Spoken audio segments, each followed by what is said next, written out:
Ini sudah kelihatan, Pak, full screen? Ya, oke, silakan. Oke, izin, Pak. Assalamualaikum warahmatullahi wabarakatuh. Selamat malam, teman-teman sekalian. Mungkin tes suaranya sudah terdengar Oke, oke. jelas? Oke, Oke, oke. oke. Mungkin langsung saja ya. Hari ini saya dari namanya Wahyudi Wicaksono akan mempresentasikan tentang satu paper di mana yang berjudul Performance Comparison of Machine Learning Algorithm for Load Forecasting and Smart Grid. Jadi membandingkan performa machine learning, algoritma machine learning untuk peramalan beban ya di smart grid. Seperti itu. Lalu saya lanjut untuk latar belakangnya ya. Jadi latar belakangnya antara lain jadi akhir-akhir ini karena semakin tingginya populasi ya dan industrialisasi yang semakin meningkat, jadi pertumbuhan beban energi listrik semakin meningkat juga. Nah, ini ada konsekuensinya juga, yaitu adalah pertumbuhan beban yang sangat sulit diprediksi, Pak. Karena berbagai macam faktor, antara lain penggunaan sel surya di level distribusi, cuaca, storage system, dan kendaraan listrik. Lalu yang kedua, tren konsumsi beban yang dinamis, karena kita tidak tahu di level distribusi banyak rumah yang sudah memasang PV ya. Karena sudah memasang PV, otomatis rumah tersebut bisa mengekspor listrik. Mengekspor dan mengimpor listrik tergantung dengan beban PV-nya ya. Lalu berikutnya adalah tujuan paper yang dihadirkan oleh penulis adalah karena beban tersebut sulit diprediksi, maka solusi tercepat dan termurah yang ditawarkan oleh penulis adalah mengimplementasikan algoritma machine learning untuk memprediksi beban dari smart grid agar didapatkan kontrol pembangkit yang lebih efisien. Jadi sebagai inputan untuk mendispatch pembangkit ya, agar tidak eh, agar bisa menyiapkan pembangkit yang murah seperti itu. Lalu berikutnya adalah membandingkan algoritma machine learning untuk aplikasi short term load forecasting (SLTF) dalam hal akurasi dan error prediksi beban di smart grid. Jadi aplikasi yang dibuat penulis adalah untuk memprediksi beban short term. Jadi kalau short term itu 1 jam ke depan, setengah jam ke depan seperti itu ya. Lalu algoritma yang dibandingkan antara lain logistic regression, SVM, super vector machine, naive Bayes, decision tree classifier, k-nearest neighbor, NN. Lalu yang ditawarkan oleh penulis adalah EDTC. EDTC ini adalah perkembangan dari algoritma DTC ya, yaitu decision tree classifier yang ditambahin enhance decision tree classifier. Nah, seperti kita ketahui bahwasannya sebelum kita memulai melakukan ya training, ada flowchart-nya ya yang harus kita lalui. Antara lain yang pertama adalah data splitting. Di mana data splitting ini kita harus menentukan dari dataset yang kita punya. Jadi untuk menentukan eh, data training itu ada input dan output seperti itu. Jadi dari dataset yang kita punya, kita harus tahu mana data yang di training, mana data yang divalidasi, dan mana data yang di testing seperti itu. Lalu nomor dua adalah preprocessing data. Nah, tahapan ini seperti kita ketahui bahwasannya dataset tersebut tidak langsung masuk ke ini ya, ke data training. Terlebih dahulu diolah, yaitu dilakukan salah satunya adalah normalisasi seperti itu. Normalisasi bisa jadi bisa bisa diartikan data-data yang kita punya kita normalisasi ke standarnya ya. Kalau pada umumnya itu 0,1 seperti itu. Itu dalam rangka untuk mempercepat proses training salah satunya. Lalu labeling input dan output ada di pre-processing data. Lalu model selection yaitu penentuan model machine learning yang akan dipilih untuk menjadi base model. Lalu model nomor 4 model training yaitu proses training dengan memasukkan input dan output untuk menentukan parameter tuning model dan juga ininya ya, dense-nya atau layer-nya seperti itu. Lalu cross validasi, yaitu validasi dan perhitungan error dari model yang sudah di training. Lalu setelah training itu dilakukan, maka kita akan mendapatkan semacam metrik ya, apakah error yang didapat dari hasil training itu sudah konvergen atau sudah sesuai apa yang diharapkan. Apabila tidak, maka dilakukan tuning lagi, yaitu wake-nya yang akan di training. Lalu berikutnya adalah model testing, pengujian model ML dengan dataset testing yang sudah di-split. Seperti itu. Lalu berikutnya, oke. Seperti kita ketahui bahwasannya algoritma yang dibandingkan adalah 5 macam ya, yaitu EDTC, LR, DTC, SVM, sama NN. Nah, dari hasil yang kita ketahui dari penulis, yaitu apabila kita melihat LR, DTC, SVM, dan NN, rata-rata semangat belajar lah katakanlah gitu ya, tipe belajarnya, yaitu eagerly learner. Salah satunya yang malas untuk belajar yaitu DTC ya, Decision Tree Classifier. Lalu apabila kita bandingkan speednya, EDTC salah satu yang very fast. Nanti kita buktikan melalui simulasi yang disediakan oleh penulis ya. Lalu LR itu fast, DTC slow, dan NN slow ya, karena proses training yang lama. Lalu akurasi, EDTC bagus. Lalu scalability-nya kalau EDTC bisa efisien di small dataset, untuk logistic regression efisien di dataset yang besar. Dan seterusnya, kalau masalah transparansi, seperti kita ketahui, EDTC dan DTC itu memiliki rules. Jadi bukan black box.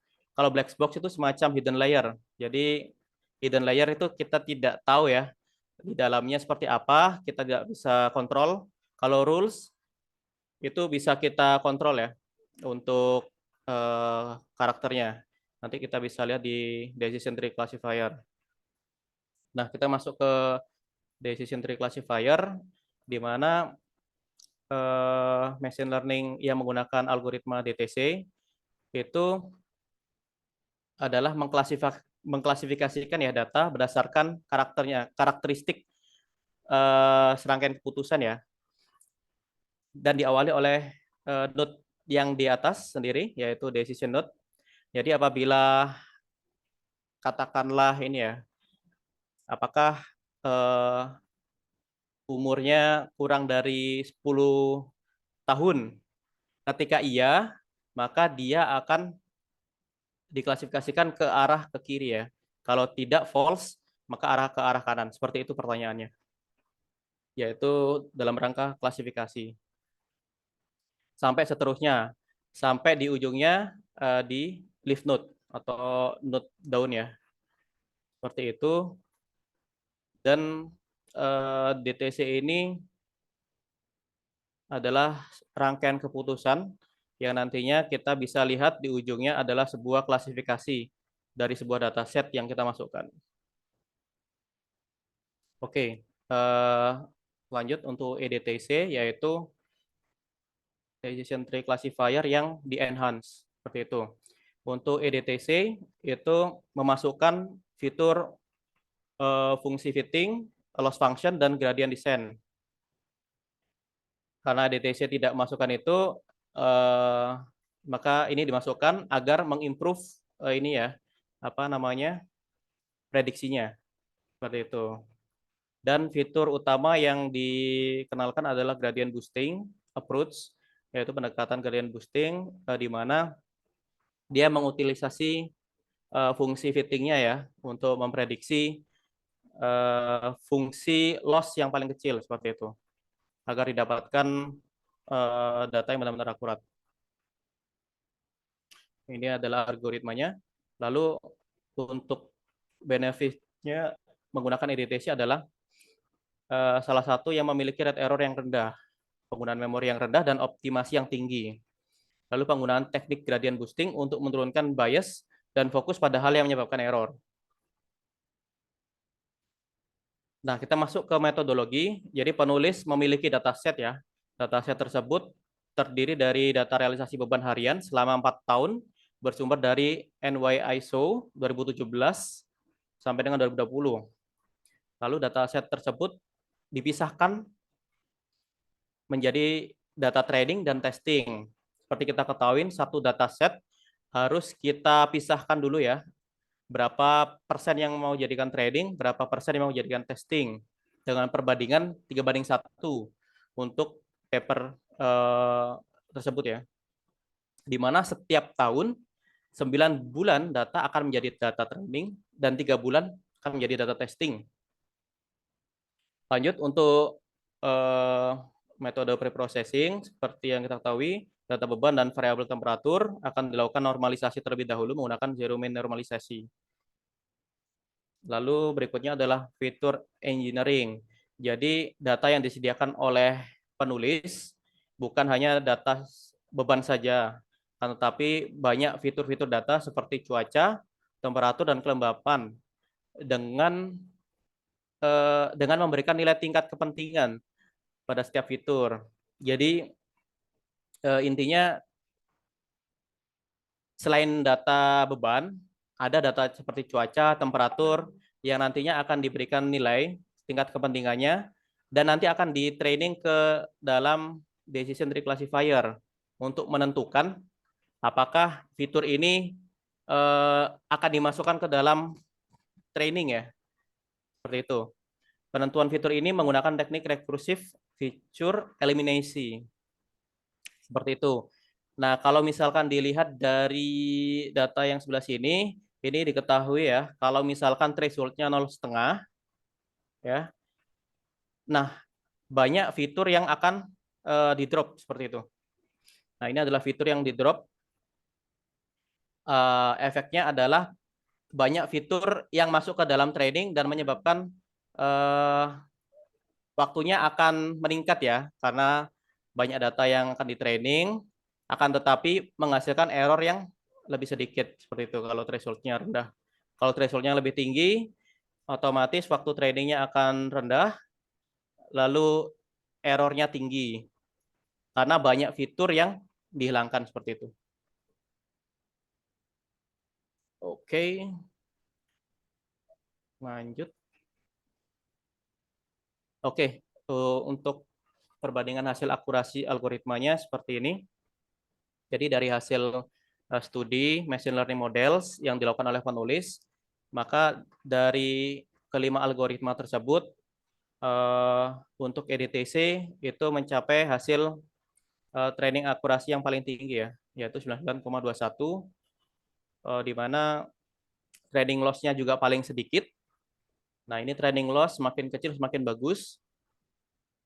Lalu testing akurasinya, jadi ini ada akurasi training, ada akurasi testing. Misalkan dalam 100% dataset, 70% training biasanya, atau dan testingnya biasanya 30%. Datanya berbeda, tapi dalam satu dataset biasanya. Lalu untuk metriknya, untuk MAE, MAP, RMS, dan MSA, untuk EDTC, skor MAE-nya atau mean absolute error-nya paling rendah. Begitu juga dengan MAPE, mean absolute percentage error. Lalu RMS, root mean square, root mean square paling sedikit EDTC. Lalu MSA-nya mean square error-nya paling rendah EDTC juga. Ini menandakan bahwasanya EDTC lebih unggul ya dalam hal memprediksi beban. Nah, masuk pada tahap berikutnya adalah EDTC dibandingkan dengan algoritma yang lain memiliki hasil mudah untuk diobservasi, lalu bisa kita generate rules-nya. Seperti itu dibandingkan dengan SMM, DTC, KNN, dan NN. Lalu untuk akurasinya sudah kita ketahui EDTC akurasinya paling tinggi ya, itu 99,43, di mana DTC pun itu hanya 98,12 seperti itu ya. Oke, selanjutnya izin Pak, mungkin saya akan ada simulasi load forecast Betrafo 2G Dompu ya. Jadi kita tahu ada apa namanya?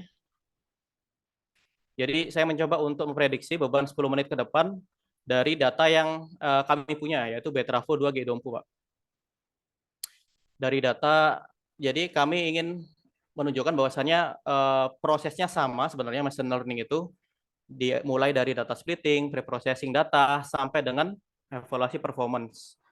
Nah, izin Pak, untuk data splitting, kita punya data ya, CSV file per 5 menit, seperti itu, beban trafo lah, beban trafo per 5 menit, dari bulan April, 11 April sampai 1 Oktober 2023.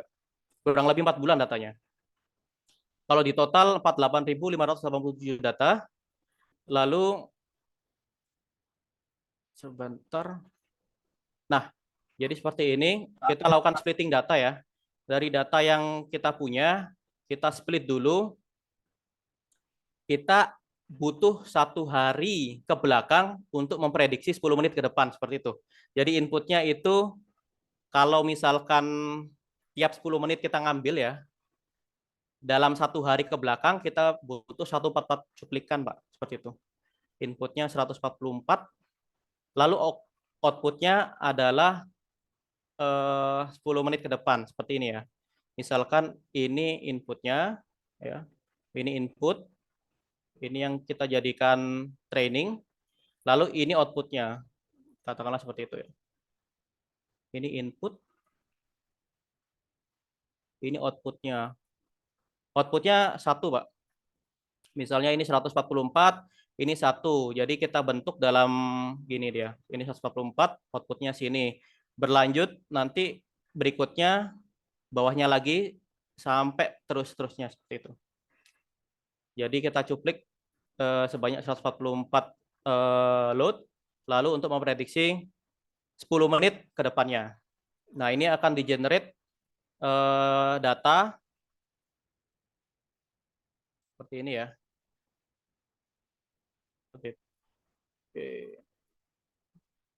Oke, setelah kita splitting data, ini bentuknya adalah matrix seperti itu. Matriksnya ukuran 144 kali 24150 dan 1 kali 24150. Oke, itu harus sama. Lalu ini adalah training 1 hari ke belakang yang berisikan 144 cuplikan untuk memprediksi 10 menit ke depan. Ini adalah data splitting. Nah, ini sebelumnya kita lakukan normalisasi data, yaitu kita range-kan ke 0 sampai 1, lalu dari data yang kita punya, kita training 94%, lalu data testingnya 6%. Nah, ini adalah library, kita menggunakan Python, Pak ya, dengan library-nya Scikit, Keras, untuk pengolahan datanya, Pandas, dan NumPy.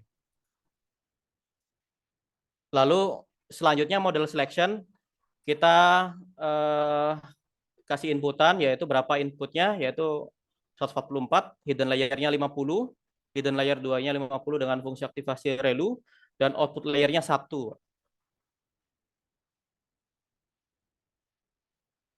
Mungkin biar ada gambaran ya. Lalu selanjutnya kita training data dengan optimizer-nya Adam, loss function-nya mean square error, lalu metriknya mean absolute error.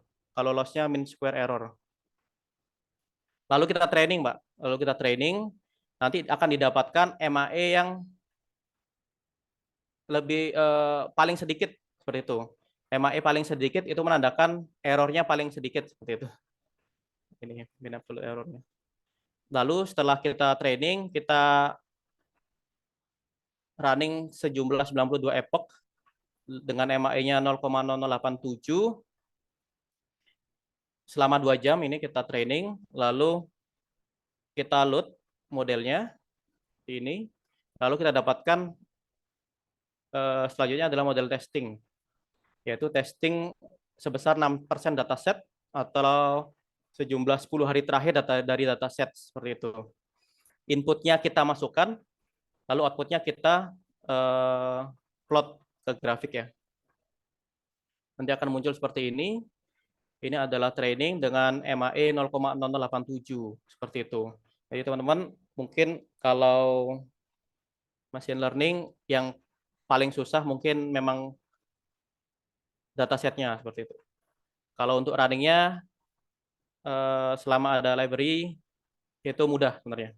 Tinggal kita adjusting untuk ininya ya, apa fungsi-fungsinya seperti itu. Lalu kami masuk kesimpulan dari hasil eksperimen yang dilakukan penulis menunjukkan bahwa algoritma EDTC memiliki performa lebih baik dibandingkan algoritma DT, SFM, KNN, LR, dan NN. Lalu yang kedua, model EDTC yang dirancang menunjukkan hasil akurasi sebesar 99,07% training dan testing. Nah, ini 3% lebih tinggi dibandingkan tradisional algoritma ML lainnya seperti itu ya. Mungkin presentasi kali ini cukup Pak dari saya. Mungkin saya share ya mungkin hasilnya. Bentar. Terima kasih Pak Wahyudi ya. Oke, baik. Itu Iya, tadi besar ini Pak. oke, kalau papernya kayaknya apa? Penulisnya kurang jujur ya. NN-nya nggak Siap. disebut NN-nya apa, terus Oh kemudian iya Pak. NN yang paling bagus itu yang the best itu kan pakai apa back propagation. Back propagation itu kenapa paling bagus karena dia menggunakan feed forward dan back forward sehingga hasilnya paling bagus. Cuma ya itu tadi proses learningnya lama banget. Siap. Jadi bisa digunakan online tapi caranya dia adalah jadi koleksi learningnya itu di offline, baru nanti untuk prediksinya baru bisa online. Sehingga nanti kalau ada perubahan data di learning lagi, nunggu misalkan 1 minggu baru update sebagai fitur baru kan gitu kan. Tapi kalau mesin learning itu menang di learning prosesnya, jadi learning prosesnya cepet-cepet jadi ya. Sehingga update datanya cepet. Jadi, nah, perbedaannya cuma di situ. Cuman dari sekilas itu saya tunjukkan kekurangan paper. Cuman saya pengen tahu tadi jenengan itu yang di learningnya apa? Jadi inputnya apa? Biar teman-teman tahu. Sebentar Pak. Ya, biar tahu teman-teman inputnya. Saya share dulu. Yang belum pernah pengalaman kan, kalau saya kan sudah biasa, makanya ya belum pernah. Jadi apa? Saya lihat dulu ya. Ya gitu. Oke, sebentar Pak. Ini saya sebenarnya mencoba Pak untuk men-trading, kebetulan ada datanya Pak. Ya. Ada datanya. Jadi per 5 menit. Jadi ini Pak, kira-kira datanya per 5 menit itu mencuplik beban trafo. Yang sebagai input apa nanti? Diambil sebagai input. Sebagai input adalah 1 hari input, 1 hari load ke belakang Pak. Jadi misalnya saya mau prediksi 10 menit ke depan ini bebannya berapa, saya trading 1 hari ke belakang.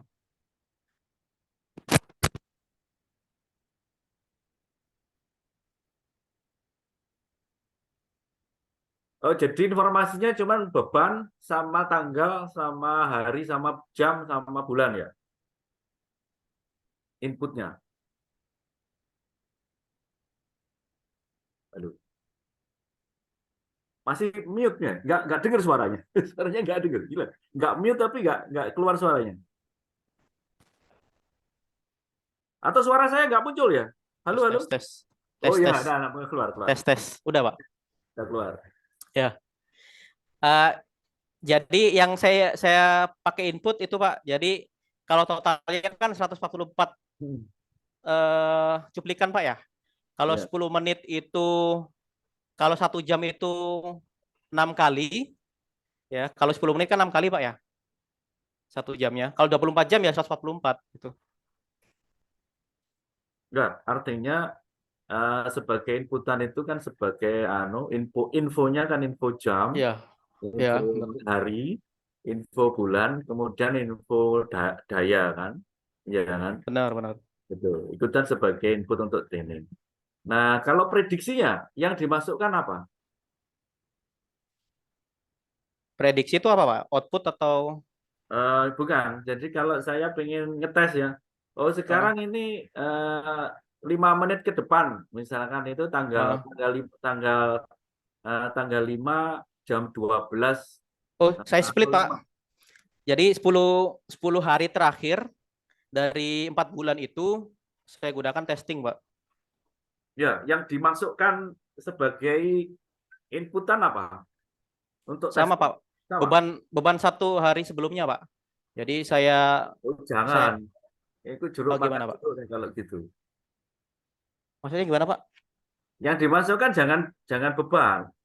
Nanti kita berarti kalau dispenser center kan harus melihat Heeh. beban. Kalau dispenser center kan harusnya lihatnya kan sekarang Hmm, jam 16, ini sekarang jam berapa? Ya, sekarang jam 6.58. Oh, berarti nanti hmm. jam 7 7 apa? 7.05 itu bebannya sekian. Berarti kan tidak tidak tidak perlu melihat data beban sebelumnya kan? Dia tinggal memasukkan waktu saja kan? Oh iya, Pak, benar-benar. Cuman Paham ya? heeh. Cuman kalau kalau ini dia berdasarkan historical, Pak. Jadi history 24 jam sebelumnya. Kalau seperti itu mungkin inputnya nambah lagi, Pak. Bukan. Jadi untuk learningnya Heeh, itu data pembebanannya bisa diikutkan sebagai learning ya. heeh. Tetapi nanti pada saat training apa namanya testingnya itu cukup kita memasukkan apa namanya detik atau jam keberapa hari keberapa nanti Oke, langsung oke, oke. keluar. Jadi bebannya yang diprediksi itu yang sebagai outputnya. Lalu inputnya tanggal berarti, Pak? Ya, tanggal sama Hmm, jam oke, sama oke, tanggal oke. jam. Sehingga dispenser centernya tidak perlu melihat data beban lagi gitu. Sehingga tinggal oh sekarang tanggal sekian, oh sekian Oke, begitu. oke. Cuman saya masih belum ini, Pak ya, masih belum ngeh gimana caranya mengubah tanggal ke numerik. Jadi kan kalau input kan nggak mungkin tanggal gitu aja masuk gitu, Pak. Masuk jadi tanggal dan tahun masuk dinumerikan. Oh gitu. Jadi Ya, tanggal, tahun. tahun. Terus nanti kan datanya bisa diolah di split. Itu kan kalau pengen halus kan di split hari libur, hari tidak Mhm. libur, kemudian musim hujan, musim bukan hujan, dan seterusnya. Nah, Oh nanti berarti akan datanya ya, oke, di oke. cluster dulu. Kalau nggak begitu hasilnya kurang bagus. Oke, berarti inputnya sedikit, Pak, berarti ya. Nggak menjadi banyak, karena clusternya kan banyak. Ya Terus berarti kan inputnya tanggal, tahun, tanggal, tahun, hari, bulan, hari, terus outputnya outputnya beban. outputnya nanti beban. Ya. Oke, berarti loadnya nggak dimasukkan input, Pak ya. Kalau untuk training nggak apa-apa. Oh, oke, oke. Untuk training nggak apa-apa. Terus tambahi lagi, tambahi datanya weather station. Itu Ah, anu, Pak, kalau kalau di kota-kota yang besar kompleks itu bebannya, kalau di NTB ini rata-rata beban rumah tangga. belum. Nah, nanti kalau pakai sampean punya eh, punya apa? Data PV, sampai bisa memperkirakan itu kalau misalkan Oh, orang siap, kan siap. sudah banyak PV. Tujuannya untuk itu ke depan, ke Siap, siap, depan. siap. Kalau panas AC-nya makin banyak, Pak ya. Ya, dan seterusnya. Ah, betul Ya, kan? ya, ya, ya, ya. AC yang paling tinggi kan, sampean sudah bisa prediksi kan? Nah, itu. Betul, Kalau Pak. musim penghujan kan pasti orang nggak pakai pakai AC, kecuali kalau humidity-nya pas tinggi, kemudian dia lembab, sehingga di situ adalah seperti ada mendung kan panas ya. Nah itu mesti orang nyalakan AC, kayak diungkap kan pada Nah, ini jam-jam kebetulan tertentu. Nanti berarti ini ada info visualisasinya, Pak. sumbu apa namanya aruan apa namanya suhu sekitar Hmm. Siap, Pak, siap, siap. ambient temperaturnya. Cuman oke, siap, Pak, siap, siap. Mungkin gitu. ini sederhana aja, Pak. Ya, nggak apa-apa. Iya, iya. Yang Siap, penting kan siap. secara prinsip kan sudah mengenal Mm-mm. apa namanya tentang bagaimanakah load forecast itu, dan itu bisa dilakukan itu, terutama kalau kita di power system itu banyak itu. Nah, banyak teman-teman yang bukan power system itu melakukan itu seperti di statistik dan seterusnya. Jadi dia mereka mainnya kan data toh. Jadi di teman-teman yang lain itu ada yang bergerak di bidang ini begitu. Cuman ya itu menangnya kita kan orang power ya, jadinya tahu tambahan-tambahannya itu. Jadi tambahan-tambahan misalkan parameter apa yang oh ini nggak cocok, ini parameter apa yang bisa cocok dengan kita. Nah itu kita bisa lebih tahu. Kalau ilmunya siapa saja bisa pegang. Gitu. Clear. Ada yang bertanya yang lain, monggo silakan. Kalau saya kan tinggal memperjelas ya. Terima kasih. Kelihatannya pada konsentrasi pada papernya sendiri-sendiri kayak Pak Yudi. Teman-temannya. Clear ya, nggak ada pertanyaan ya. Baik, terima kasih Pak Wahyudi. Kita lanjutkan ke presenter berikutnya. Yang siap, monggo silakan.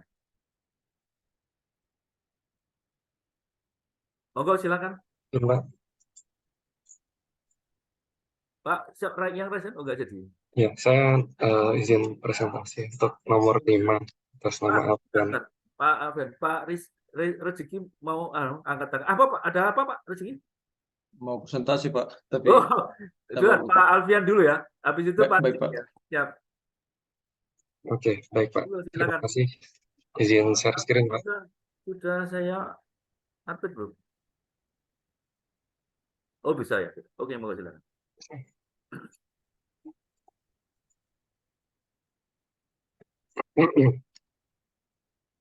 Bismillahirrahmanirrahim. Assalamualaikum warahmatullahi wabarakatuh. Waalaikumsalam. Ya, selamat malam rekan-rekan semua. Terima kasih banyak kesempatannya Pak Ardiono. Pada kesempatan ini saya akan memaparkan tentang machine learning based sizing of a renewable battery system for grid connected homes with fast charging electric vehicle. Jadi ini merupakan sebuah paper yang diteliti oleh beberapa tim dari peneliti member IEEE yang juga berkebangsaan Iran ya, yaitu Rahmat Hesri, Aiman Rasmi, Amin Mahmudi, Ali Bidran, dan Muhammad Hasan.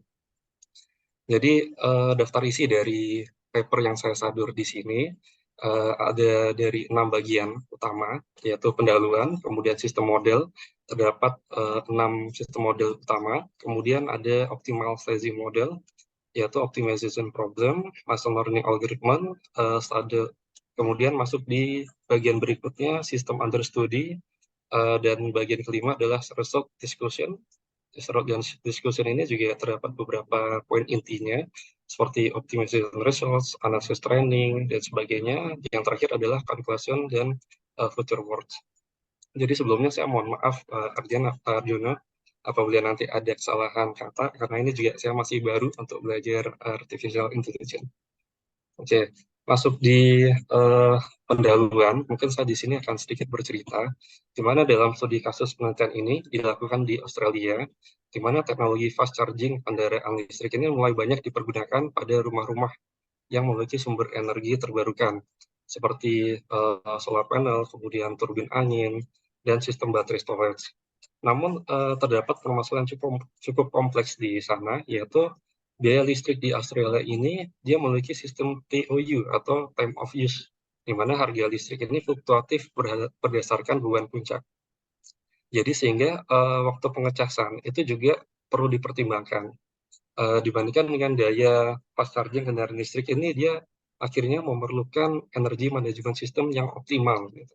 Nah, untuk menyelesaikan permasalahan tersebut, maka beberapa riset penelitian itu telah banyak dilakukan menggunakan metode matematika klasik yang telah sangat banyak digunakan, namun metode tersebut tidak dapat menghandle non-linearitas. Jadi sehingga kompleksitas permasalahan-permasalahan yang ada itu masih belum optimal diselesaikan. Nah, oleh karena itu peneliti di sini akan melakukan riset atau terobosan untuk menyelesaikan permasalahan tersebut dengan algoritma machine learning. Nah, Di sini juga terdapat beberapa istilah atau nomenklatur yang cukup kompleks yang nantinya akan dipergunakan di dalam algoritma machine learning. Nah, kemudian dimasuk di pendahuluan. Jadi di sini peneliti sebelumnya telah melakukan riset dengan beberapa perbandingan dari riset-riset pendahulunya. Ada beberapa poin penelitian yang dibandingkan dengan risetnya saat ini. Ada beberapa kategori seperti PEV atau plug-in electric vehicle, yaitu kendaraan listrik. Apakah dia menggunakan fast charging, ini adalah FFC ya. Kemudian OA, ini adalah optimization algorithm. Ada beberapa jenis seperti PSO, Classic, SI, TSI juga, Tabular Search Algorithm, atau Machine Learning. Kemudian ada ET atau Electricity Tariff. Jadi ada beberapa riset di mana listrik itu dia dihitung berdasarkan flat atau TU, seperti yang tadi saya sampaikan adalah time of use. Nah, TU itu dia pembagiannya adalah berdasarkan beban puncak. Jadi pada saat beban puncaknya rendah malam hari, harganya lebih murah. Kemudian harga lebih mahal ketika beban puncaknya di siang hari. Kemudian perbandingan EMS atau Energy Management System, kemudian uncertainty analysis dan real data. Nah, di mana di sini peneliti menjelaskan bahwa paper tersebut mencakup untuk keseluruhannya. Nah, di dalam paper ini nantinya ada 3 poin utama yang akan dibahas, yaitu optimal sensing model untuk SPV, ada solar photovoltaic dan SWT ini smart wind turbine dan BSS atau battery storage system di dalam grid connected home, yaitu rumah tersebut juga memiliki kemampuan sistem untuk impor atau ekspor listrik, tapi juga dilengkapi dengan sistem fast charging. Jadi sistem fast charging ini dia membutuhkan daya yang lebih besar dibandingkan dengan slow charging. Nah, kemudian poin berikutnya yang dibahas adalah strategi operasional yang akan membahas waktu kritikal dalam proses charging kendaraan listriknya ini berdasarkan sistem TOU, time of use tariff, untuk mengurangi biaya listriknya di rumah. Nah, kemudian yang ketiga adalah penggunaan algoritma machine learning, feed-forward neural network, untuk merekognisi dari pattern yang dikembangkan dalam menyelesaikan permasalahan sizing tersebut. Oke, kita masuk dalam sistem modelnya. Jadi, sistem konfigurasi yang digunakan oleh penulis, dia dalam risetnya adalah sebuah rumah yang memiliki smart grid inverter. Jadi, dia smart grid ini bisa impor atau ekspor dari jaringan listrik. Kemudian, dia juga memiliki renewable energy source, diantaranya seperti solar panel, kemudian small wind turbine, dan juga ada battery storage system, di mana keseluruhannya ini digabungkan ke dalam inverter DC-to-AC. Di sini diasumsikan semua baterai storage ini hanya menyaplai ke arah rumah. Nah, spesialnya adalah di rumah tersebut terdapat kendaraan listrik yang dia memiliki fitur fast charging. Nah, dari semua sistem ini nantinya akan digabungkan ke dalam ML, Machine Learning Based Planning, yang akan diatur oleh sebuah pengaturan electricity management storage di sini. Nah, berikutnya adalah pada operation strategy yang disampaikan oleh penulis. Di sini menjabarkan algoritma yang menyajikan strategi operasi berbasis aturan untuk rumah yang terhubung dengan sumber renewable energy itu berdasarkan sistem TEU. Gitu. Jadi, saya lanjut berikutnya untuk time of use model dan critical hour. Jadi di sini yang menjadi perhatian utama adalah sistem TEU. Di sini ada dibagi 2 periode oleh mungkin kasusnya diambil dari Australia ya, di mana jam 9 malam hingga jam 7 pagi itu adalah off peak, harganya lebih murah harga listrik. Kemudian di session peaknya di jam 8 hingga jam 20 malam ini harganya lebih tinggi. Kemudian kita masuk ke dalam sistem model atau yang ditawarkan oleh penulis adalah distributed renewable source model. Nah, ini merupakan rumusan untuk melihat daya keluaran dari solar panel dan wind turbine, di mana di rumus ini nantinya penulis menjabarkan dia juga memperhitungkan data terukur dan kecepatan angin. dan juga insolation atau jumlah radiasi matahari yang ditangkap oleh solar panel. Kemudian ada di poin E ini baterai dan PV charging model. Jadi penulis menjabarkan daya input dan daya output yang untuk mendapatkan nilai optimal untuk melakukan pengecasan baterai serta plug-in electrical vehicle pada kendaraan listrik di sini. Nah, kemudian terdapat rumus-rumus pentingnya yang nantinya juga berkaitan dengan proses algoritma. Mungkin ini saya juga cukup kompleks Pak untuk memahaminya ya. Nah, kemudian ada masuk di inverter model. Jadi di inverter model ini untuk menentukan nilai inverter, kapasitas nominal dari inverter itu juga harus lebih tinggi dibandingkan dengan daya yang melewatinya, yaitu yang solar panel tadi, kemudian wind turbine, juga baterai storage-nya. Itu aturan yang ditetapkan oleh riset penulis. Nah, kemudian di optimal sizing model ini, penulis memaparkan optimisasi dari permasalahan yang ada berdasarkan dari rumusan ini, yaitu ini dijabarkan tentang masalah optimasi mengenai beberapa perumusan seperti perhitungan indikator ekonomi. Jadi yang poin utamanya di sini adalah COE atau cost of electricity gitu. Jadi yang tujuan utama dari riset ini adalah untuk menurunkan nilai biaya electricity yang ada. Jadi ada beberapa parameter terkait yang mendukung untuk penurunan tingkat COI. Ada beberapa subjek, mulai dari rumus nomor 10 hingga 19, ini mewakili kendala dari masalah optimasi. Gitu. Mungkin kalau saya jabarkan sepintas, seperti rumus 20 hingga 21 itu menjabarkan tentang kebutuhan energi sistem, kemudian rumus nomor 22 tentang COI atau cost of electricity yang dihitung berdasarkan total net present cost dan sebagainya. Nah, kemudian di bagian B dari optimal sensing model ini adalah algoritma dari machine learning yang ditawarkan oleh penulis. Jadi di sini untuk menyelesaikan model optimasi menggunakan algoritma supervised machine learning yang dikenal dengan konsep GMDH, yaitu Group Method of Data Handling, di mana metode ini merupakan feed-forward neural network dengan supervised learning. Nah, kemudian untuk optimal sizing model yang ditawarkan oleh penulis berikutnya adalah dari gambar ini, di mana untuk algoritmanya dia memulai dari input data berdasarkan historical data-data sebelumnya. Ada beberapa data historical seperti data cuacanya, data arah angin, panasnya yang diambil seingat saya adalah 10 tahun sebelumnya. Kemudian dilakukan training dari masing-masing data tersebut dan kemudian langsung di running di dalam sistem operasinya. Nah, dari proses running tersebut itu akan ditemukan beberapa parameter, yaitu weights dan biasnya yang di-adjust ke dalam machine learning dan kemudian direkonstruksi untuk di dalam sistem algoritmanya dan masuk di dalam sistem GDMH neural network.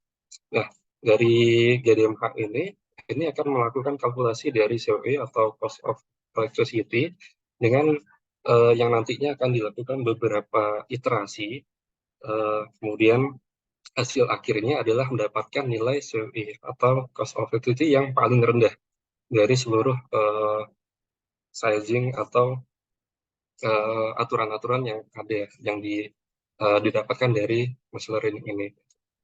Nah, kemudian di dalam bab berikutnya adalah sistem under study.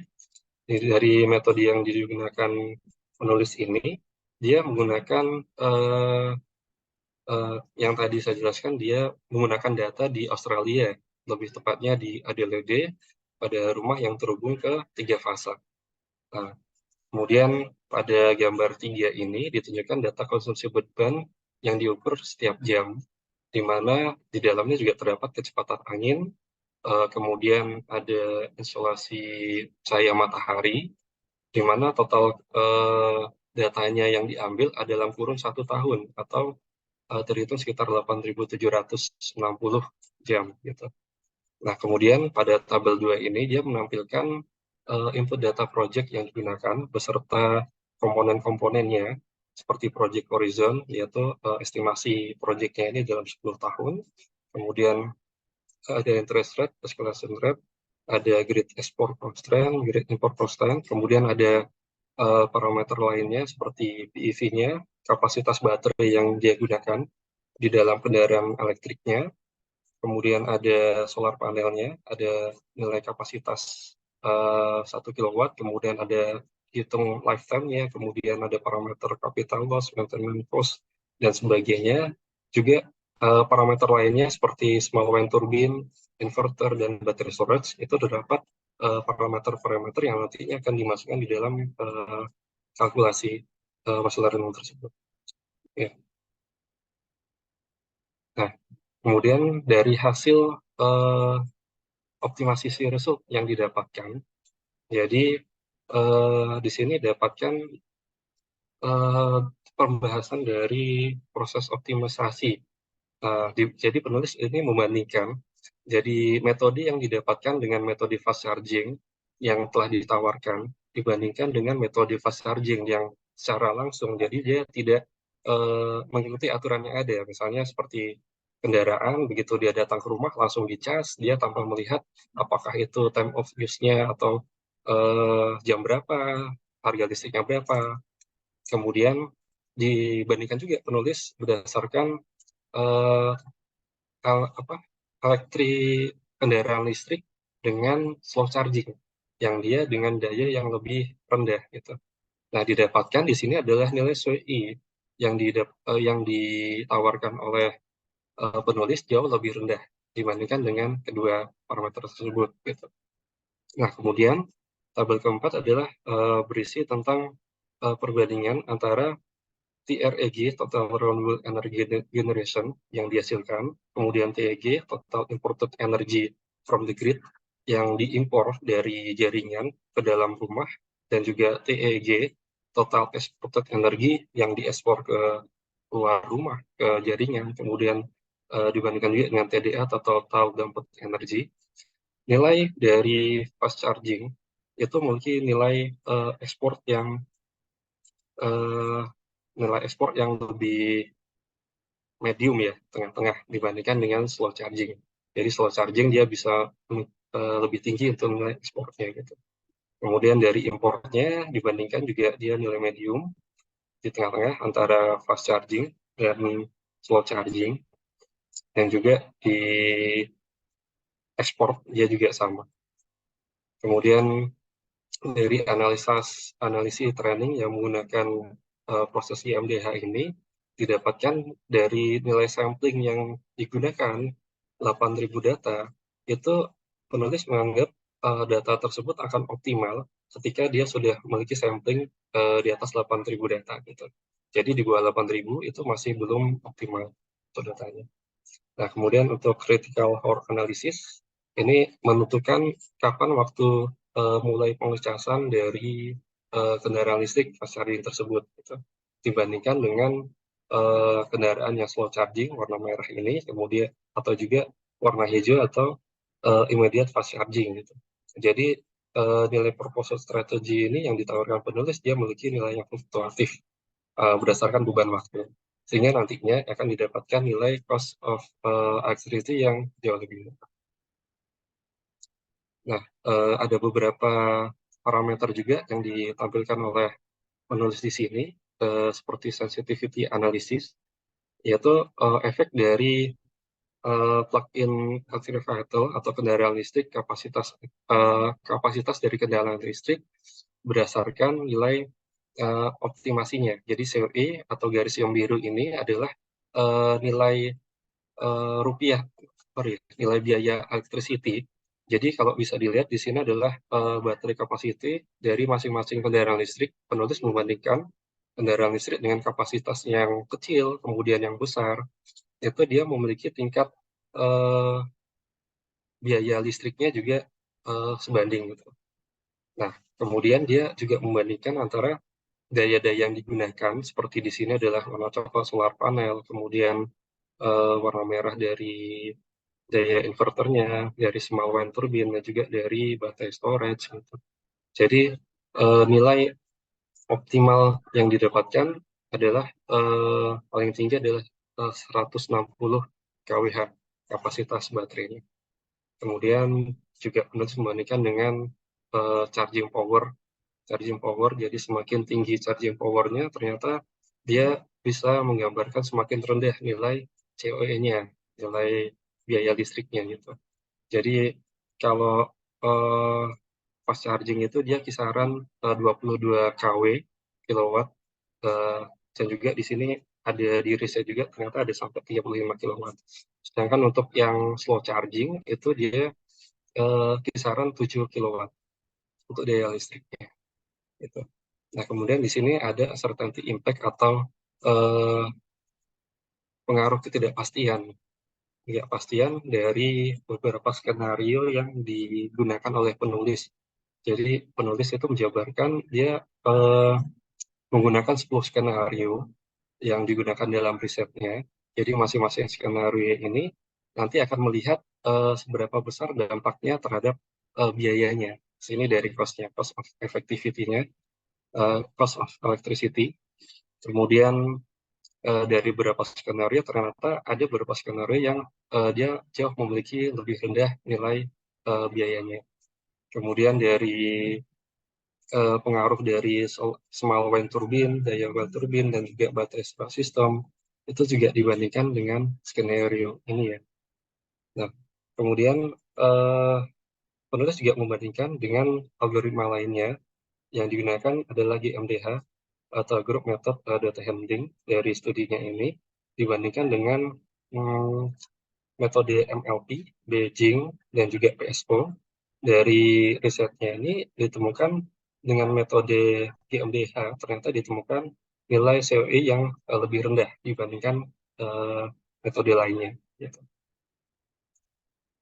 Nah, kemudian dari kesimpulan yang riset yang dilakukan oleh penulis, ini penulis telah melakukan penelitian dan menemukan sebuah metode sizing method untuk pengaturan pembebanan di rumah dengan rumah yang memiliki fast charging electrical vehicle ya.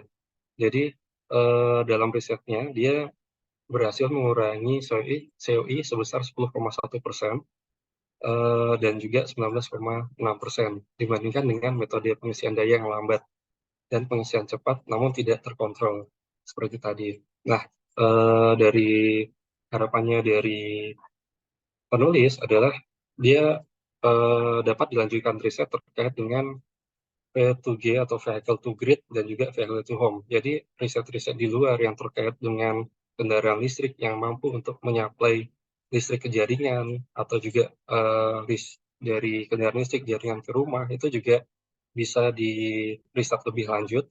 Namun dengan adanya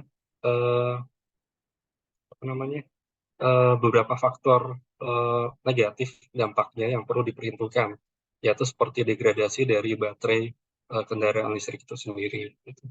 Oke, mungkin itu saja presentasi dari saya. Mohon maaf lebih kurangnya. Terima kasih. Assalamualaikum warahmatullahi wabarakatuh. Waalaikumsalam.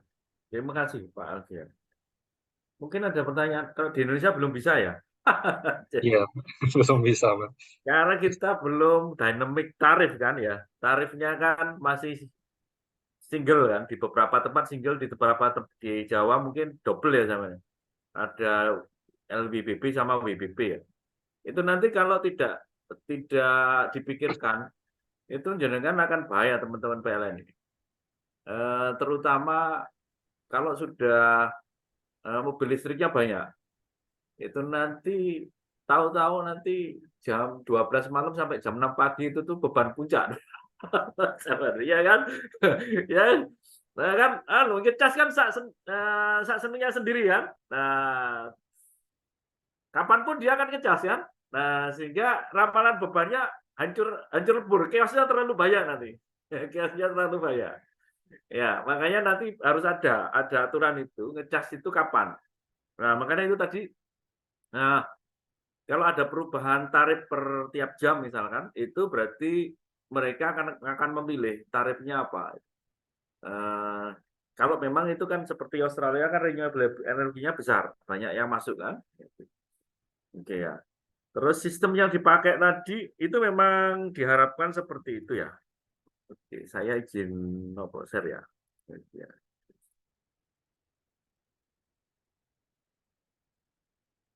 Papernya tadi ya.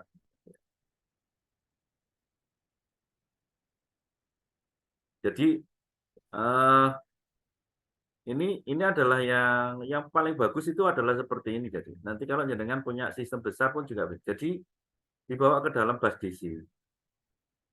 Kenapa? Karena contoh misalkan kalau seperti wind turbine itu masuk, itu bisa dimasukkan ke bus DC. Nah, kalau kita di rumah sekarang, kalau ada BESS atau baterai energi sistem storage-nya, itu eh, terlalu mahal. Jadi, kalau saya hitung-hitung masih mahal. Kenapa? Karena harga baterainya mahal.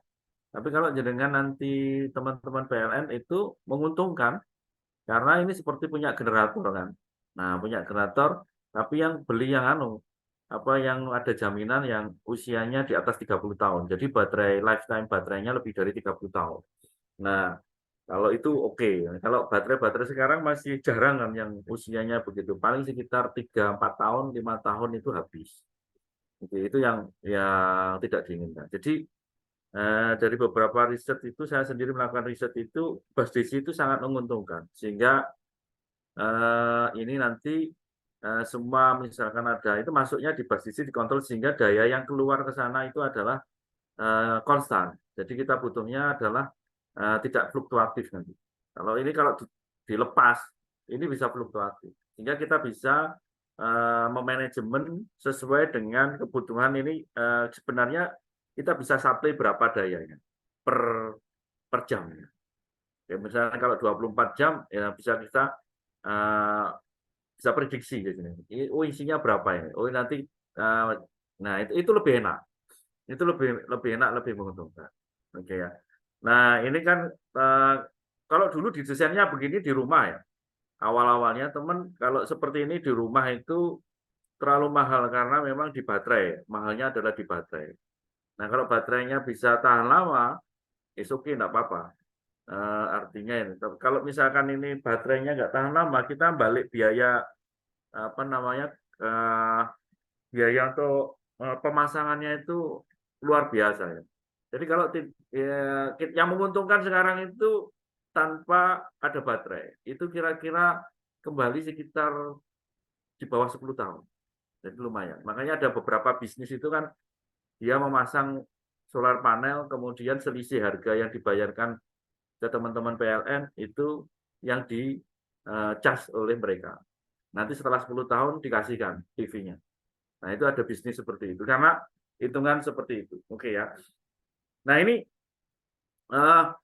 nanti kalau ini kita pikirkan mulai sekarang, itu nanti bahayanya ya, kalau sekarang misalkan kapasitas, misalkan ya, kapasitas ini, jumlahnya mobil listrik, katakanlah, electric vehicle-nya itu sekarang sekarang kan kecil sekali. Ini kecil sekali, sehingga tidak terasa. Tapi kalau sama misalkan nanti kapasitasnya misalkan ada 40% itu, atau 10% gitu aja sudah terasa.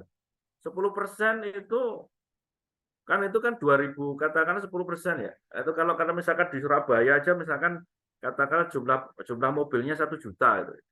Ya, 1 juta 10%-nya itu 100.000. 100.000 itu rata-rata kan punyanya kan berapa? 2,5 kW kan. Sama itu 2,5 kW kali 100.000 mobil. Sudah berapa megawatt itu? Begitu nyedot bareng set gitu. Nah, itu kolap pasti. Nah, makanya perlu di manajemen itu adalah itu. Nah, kalau sekarang belum terpikirkan sampai itu. Tapi kalau nanti akan besar. Oke ya. Jadi ya itu kekhawatirannya kami kalau peneliti kan begitu. Jadi kalau sistemnya tidak kuat nanti bisa collab nanti. Ya, bisa collab. Oke ya. Nah,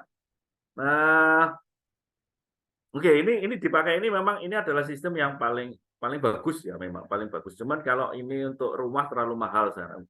Kenapa? Karena baterainya yang mahal.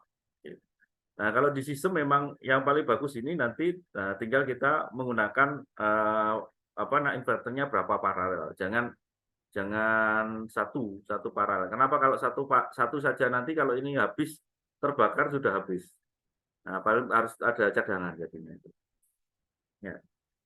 Seperti ya saya cerita itu tapi rahasia ya. Jadi seperti kapal selam kita yang tenggelam dulu itu karena ini masalah.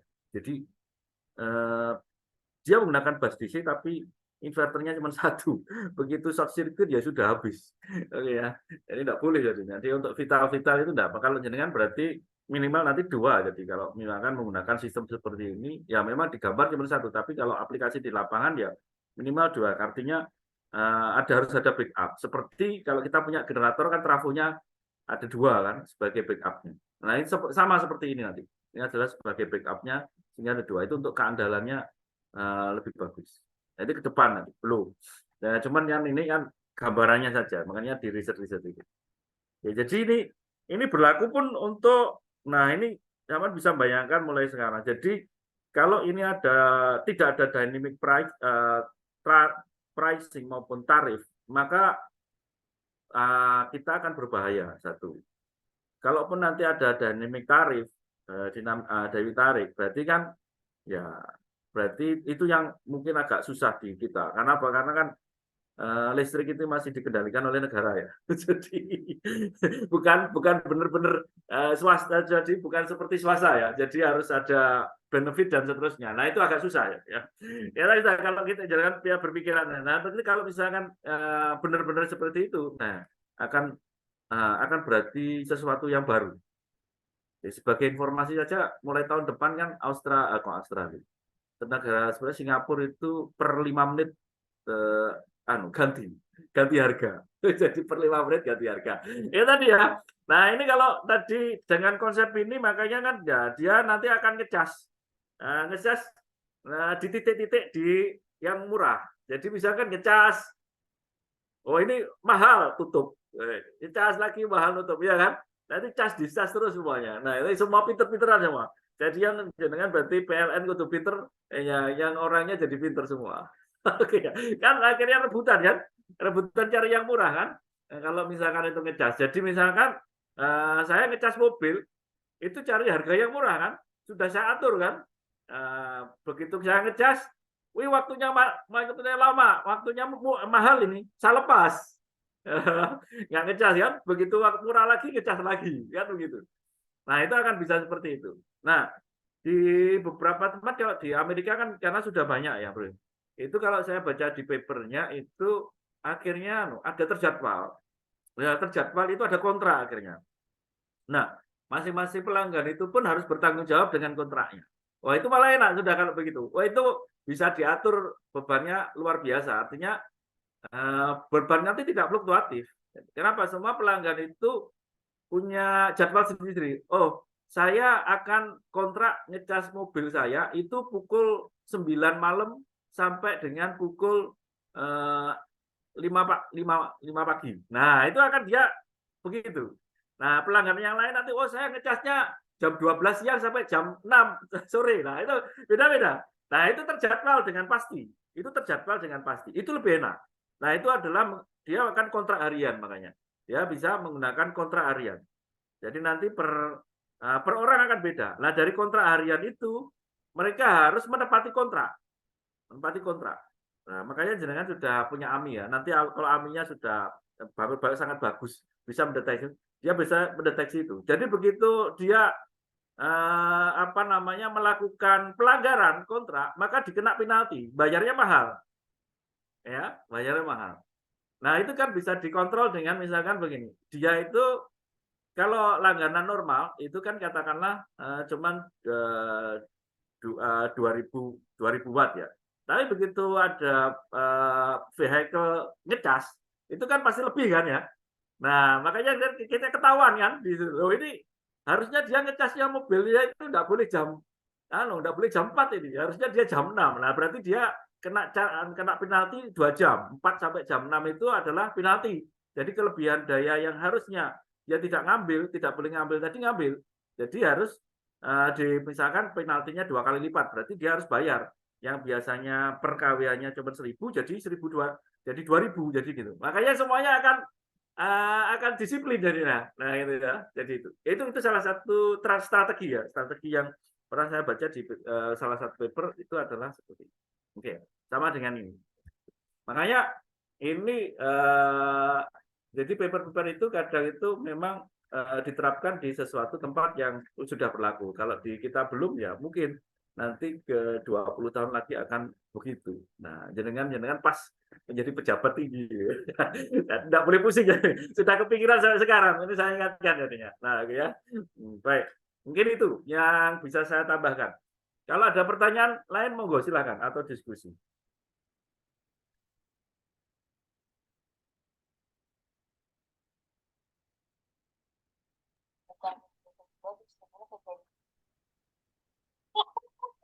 Masih buruan. Apa yang bisa kita tulis? Mari kita tulis. Awas bocor. Awas bocor. Baik, kalau nggak ada Pak, kita lanjutkan. mau bertanya Pak. Berikutnya, ya. Terima kasih Pak. Saya mau tanya Pak tadi Pak, Oh, kan siap, siap. ya dibahas sedikit tadi kan soal meteran AMI Pak ya. Siap. Ya, kan ini kan meteran AMI kan sebenarnya kalau kayaknya tujuan awalnya itu kan belum untuk mengambil data pemakaian karena tadi kayaknya cloud-nya atau apanya kan memang arahnya tapi ke sana. Nah, itu nanti yang Bapak kan kemarin kan sudah jelaskan untuk misalnya masalah pembagian bebannya semuanya itu harus masuknya pakai AI semua. Itu untuk sekarang untuk cloud dengan sistem yang ada itu apa memungkinkan Pak apabila ke arah sana atau memang itu masih gambaran saja atau persiapan untuk ke sana untuk dari AI dan cloud-nya itu untuk big data sebesar itu sudah siap secara fisik karena kayaknya kan di luar negeri pun juga belum ada untuk big data yang datanya benar-benar sepresisi itu per detik bisa sampling berapa banyak data untuk sekarang apa sudah ada Pak yang sudah digunakan Pak ya maksudnya di luaran. Terima kasih Pak. Baik, ada itu sudah. Riset saya sendiri kebetulan itu ya. Jadi saya punya alatnya, jadi saya bisa memonitoring trafo itu tiap detik ya. Jadi tiap detiknya bisa saya ngambil 5.000 data. Oke ya. Sehingga saya bisa mendapatkan data macam-macam. Oke ya. Nah, cuman yang sekarang yang ada di pasaran itu alatnya kan cukup mahal karena biasanya dia kan menggunakan Pastor Measurement Unit ya, PMU. Jadi satu unit itu mahal sekali. Makanya tadi kalau itu dipasang di tempat-tempat yang apalagi tegangan rendah itu investasinya luar biasa besar jadinya. Jadi saya untuk sekarang AMI itu sempat di situ saja. Nah, sekarang makanya teman-teman itu kan sedang merancang arahnya kan ke smart grid. Ya, jadi nanti kan kalau ini di rancangan teman-teman ini kebetulan kami ditugaskan untuk itu juga untuk mengawal itu nanti kan berarti data nanti itu kan AMI itu tujuannya untuk diambil datanya untuk analog to digital kan, kemudian dibawa SCADA. Nah, SCADA nanti datanya dikumpulkan di center ya. Misalkan nanti kita punya data center di Jakarta ya. Nah, jadi artinya misalkan dikumpulkan se-Indonesia dari situ. Nah, kemudian kita bisa mengolah di sana. Makanya nanti perkembangannya nanti kan kita kan dari SCADA di atasnya nanti ada DMS dan sekarang berkembang nanti akan dikembangkan menjadi EDMS yang jadi. Nah, setelah di EDMS itu nanti kita butuhnya apa saja. Nanti fitur-fiturnya akan dilakukan di sana. Jadi data itu akan ditarik. Nah, cuman nanti di teman-teman PLN sendiri nanti akan membuat seperti aturan ya. Jadi data ini sampai di mana boleh dieksekusi ya. Contohnya kalau seperti kami ya, contoh ini paling gampang sederhana ya. Di cloud kita itu kan jenengan dari mana saja kan bisa melihat kalau masuk di sistem akademik kita di ITS itu kan jenengan bisa melihat nilainya. Nanti kalau sudah nilai keluar kan ngambil apa nilainya keluar itu bisa loh.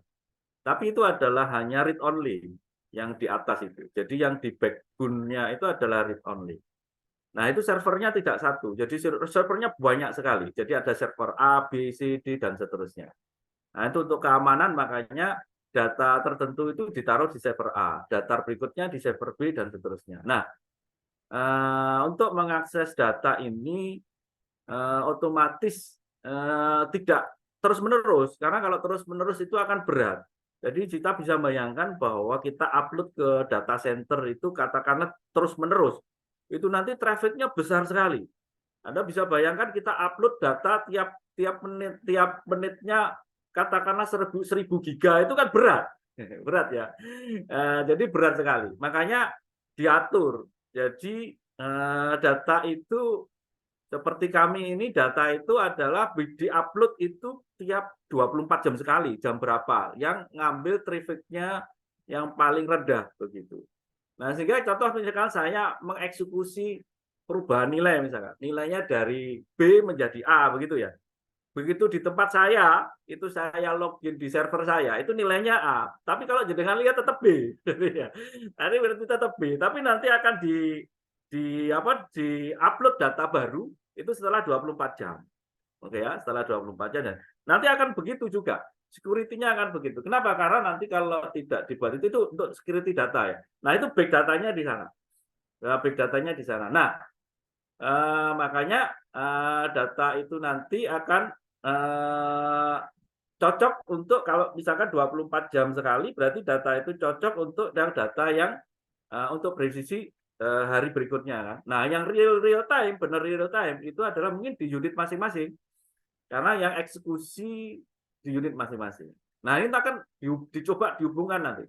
Jadi nanti akan berhubungan tidak hanya collecting data sampai dengan maintenance. Harapannya kan begitu. Sehingga nanti di teman-teman bagian maintenance itu juga sudah akan tahu, misalkan, oh ini ada gangguan di gardu A. Nah, itu gardu A itu di section 10 itu terjadi short circuit. Nah, sekarang tapi di section 10 itu ternyata dia adalah LBS-nya manual. Maka di situ akan memerintahkan langsung orang yang yang dekat di sana, maka di situ akan melakukan manuver beban sehingga mengurangi downtime dan seterusnya, itu akan muncul di sana. Nah, itu digabung begitu nanti. Makanya rumit jadinya. Tetapi itu kalau sudah dieksekusi di atas, itu nanti akan bisa. Nah, maka nanti mungkin kita cek dulu ya. Jadi makanya stepnya panjang, nanti akan ketemu nanti sampai di. Nah, sekarang ini setahu saya dari data yang diberikan ke kami itu baru tempat-tempat tertentu yang bisa melihat sampai dengan titik gangguan ya. Nah, di tempat lain kan belum. Seperti kalau di Jakarta, Jakarta kemudian Bali, itu kan sudah bisa. Tetapi di tempat lain kan tidak bisa. Jadi mungkin akan dikembangkan ke sana. Pelan-pelan Pak. Jadi yang bisa sampai dengan AI muncul ini nanti nggak banyak, mungkin pilot projectnya satu dulu lah. Kenapa? Karena kan kita menarik data real ya, kemudian detail, kemudian kita olah sampai matang, kemudian bisa otomatis melakukan keputusan. Itu nanti kan investnya besar sekali. Sehingga kalau kita hubungkan dengan suatu daerah yang pendapatannya tidak terlalu besar, kita investnya banyak, nanti anak sing komentar tadi sampai kiamat pun tidak balik. Jadi itu kan, nah itu kan rugi. Jadi makanya dipilih jadi suatu tempat yang mungkin penghasilannya memadai, sehingga kalau kita invest barang itu artinya mungkin dalam waktu 5 atau sampai 10 tahun itu sudah kembali. Nah, sehingga bisa di tempat itu dilakukan pilot project itu. Jadi itu.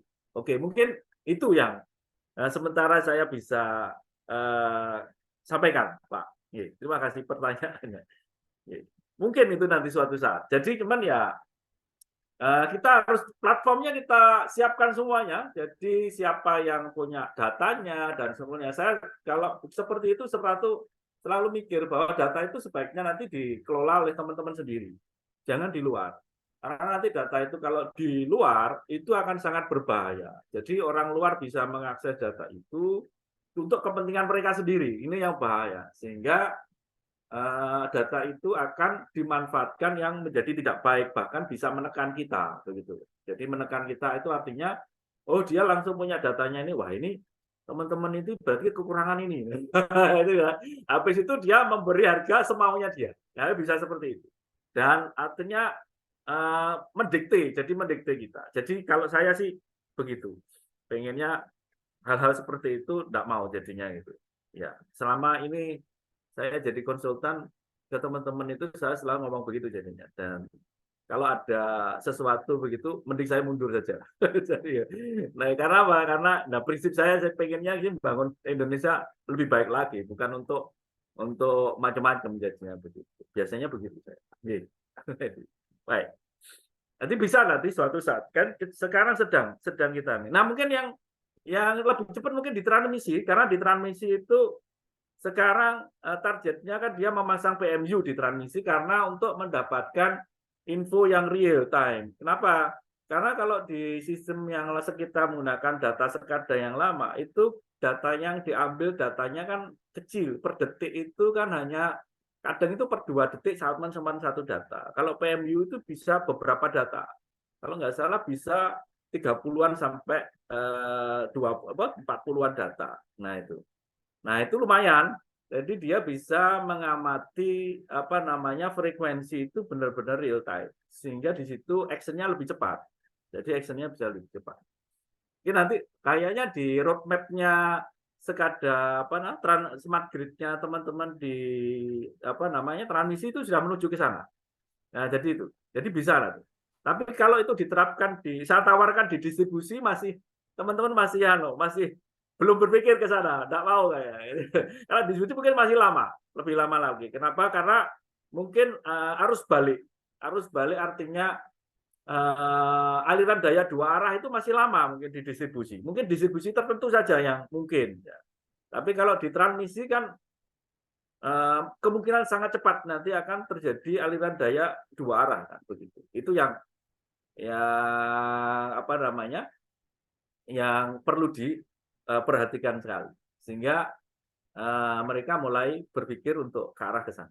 Gitu ya. Jadi di titik-titik tertentu itu akan dipasang IPMU di sana.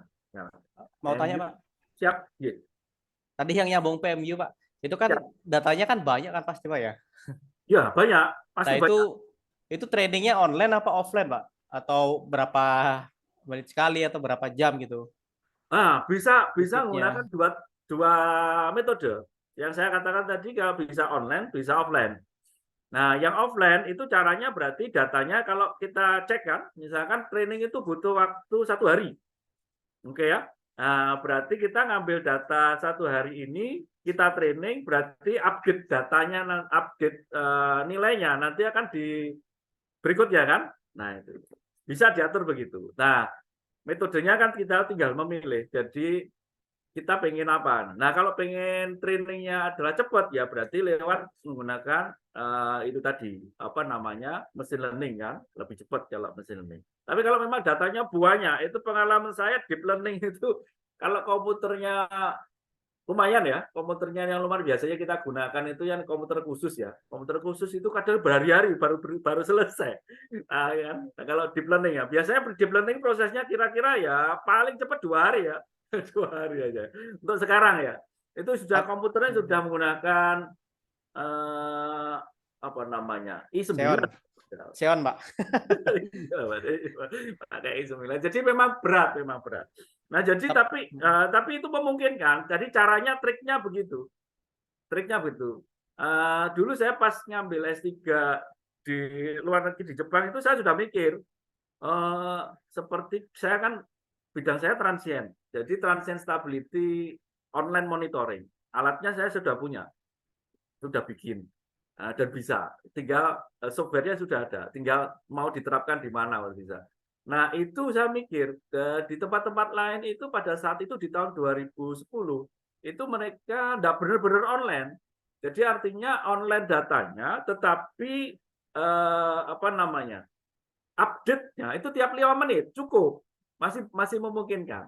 Nah, jadi itu. Sehingga informasi kebaruan itu di mana? Ya kalau misalkan enggak baru gimana Pak? Berarti dia menggunakan data lama. Sehingga keputusannya itu adalah keputusan yang berdasarkan data yang lama. Nah, nanti kalau ada perubahan data yang mendadak chaos, itu dia nanti bisa fail. Jadi gitu.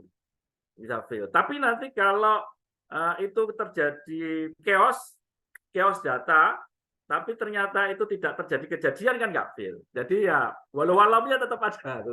Nah itu kelemahannya kalau kita menggunakan benar data yang besar deep learning ya. Tapi kalau kita menggunakan yang data yang cepat trainingnya, artinya bahwa data sekarang itu bisa kita trainingkan dalam waktu 5 menit lagi keluar datanya, itu lebih cepat. Jadinya chaos data yang terjadi sesuatu perubahan yang besar itu bisa diantisipasi dengan cepat. Nah itu mungkin nanti bisa, dengan kerja berpikir, nah ini kan wawasannya banyak, nanti saya bisa buka.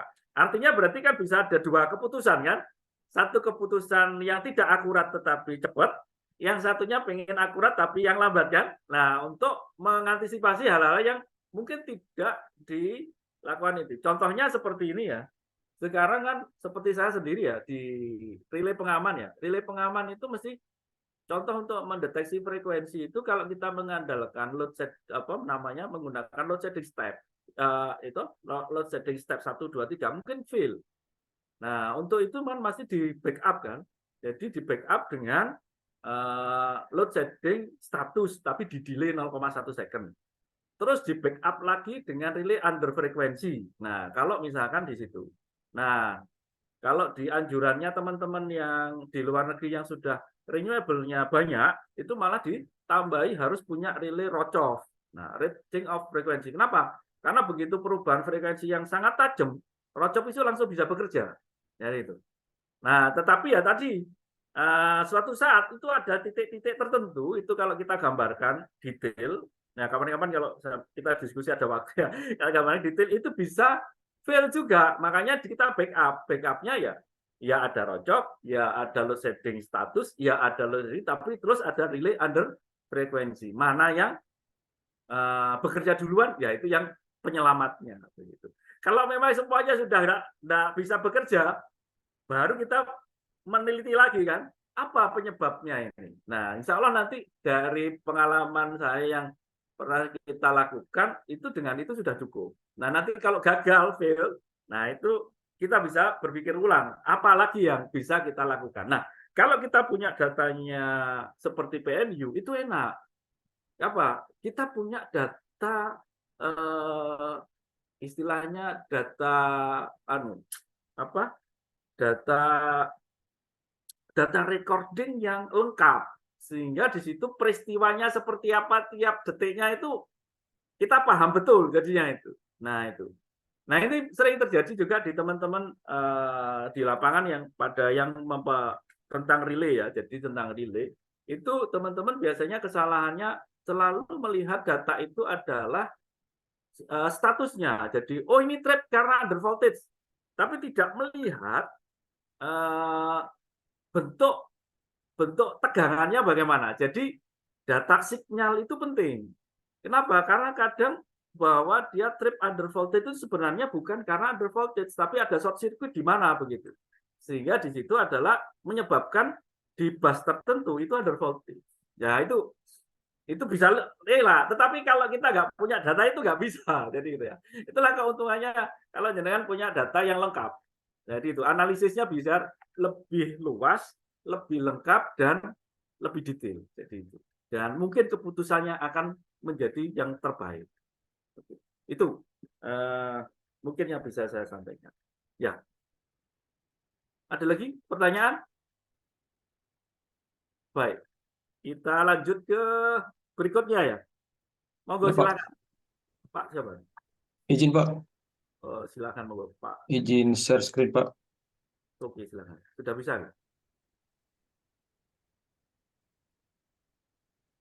Sudah terkopi Pak. Oke, silakan. Baik, Assalamualaikum warahmatullahi wabarakatuh. Selamat malam. Izin saya mempresentasikan mengenai resume jurnal mengenai artificial neural Network-Based Cost Estimation of Power Loss in Electricity Distribution System. Nah, ini penulisnya ada dua, yaitu Gökhan Gören dan Burak Dindar, dan keduanya dari Turki. Saya Rizky Tambun akan mencoba menjelaskan mengenai jurnal berikut. Jika ada yang kurang tepat, mungkin bisa nanti dibantu, Pak. Ya, silakan.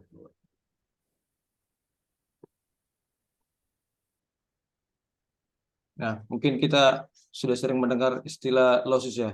Jadi energi listrik itu sendiri dibangkitkan dan akan dilakukan step up. Mungkin tidak ada di slide. Jadi listrik itu dibangkitkan dan di step up dan masuk ke transmisi, dan dari transmisi juga akan di step down di gardu induk, dan dari gardu induk akan didistribusikan lagi sampai ke pelanggan. Nah, untuk losses itu sendiri pada umumnya untuk di bagian pembangkitan ada sekitar 6%, di bagian transmisi 3%, dan di distribusi 20%. Dan pada tahun 2019 ini data yang dikumpulkan dari peneliti untuk losses di Amerika sendiri untuk di transmisi 4%, distribusi 5-11%, dan di Turki untuk transmisinya 2,15 dan distribusinya 12,7. Nah, untuk losses itu sendiri terbagi atas dua, ada technical losses dan non-technical losses. Untuk technical losses itu ada load losses dan no load losses. Nah, untuk non-technical losses ini ada seperti pencurian listrik, ada tagihan yang tidak terbayarkan, ada pemakaian yang tidak terbayarkan, dan kerusakan meter, dan kesalahan pada billing.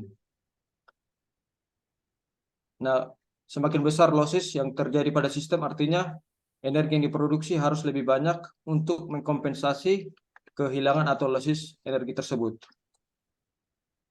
Nah, pendahuluan pertama, technical losses bisa dihitung dengan program load dan power flow di jaringan, namun beban secara konstan akan berubah. Dan perubahan load atau beban ini akan menjadi tantangan besar karena membutuhkan waktu, biaya, dan peralatan untuk merekam data tersebut. Losses pada jaringan dapat dihitung menggunakan load loss factor, dan untuk losses selanjutnya diestimasikan menggunakan dengan artificial neural network. Dan nanti pada akhirnya akan dihitung lossesnya menggunakan tarif yang berlaku dan market clearing price, dan akan bisa ditentukan losses yang terjadi di sana. Nah, ini kita membahas sedikit mengenai artificial neural network, di mana artificial neural network ini sangat cocok untuk memecahkan masalah yang non-linear dan memprediksi. Dan ANN ini sendiri terinspirasi dari jaringan otak manusia. Dan kegunaan ANN ini sangat beragam, bisa untuk forecasting, data classification, data filtering, clustering, image processing, data association. Nah, untuk proses di ANN ini sendiri terdiri dari 3 layer, yaitu input layer, hidden layer, dan output layer. Di mana independent variable di sini dari input layer akan dimultiply dengan wake function dan dijumlahkan dengan bias dan ditransmisikan ke hidden layer. Nah, data yang masuk ke hidden layer ini akan diproses dengan activation function yang menentukan untuk neuronnya dan dikirimkan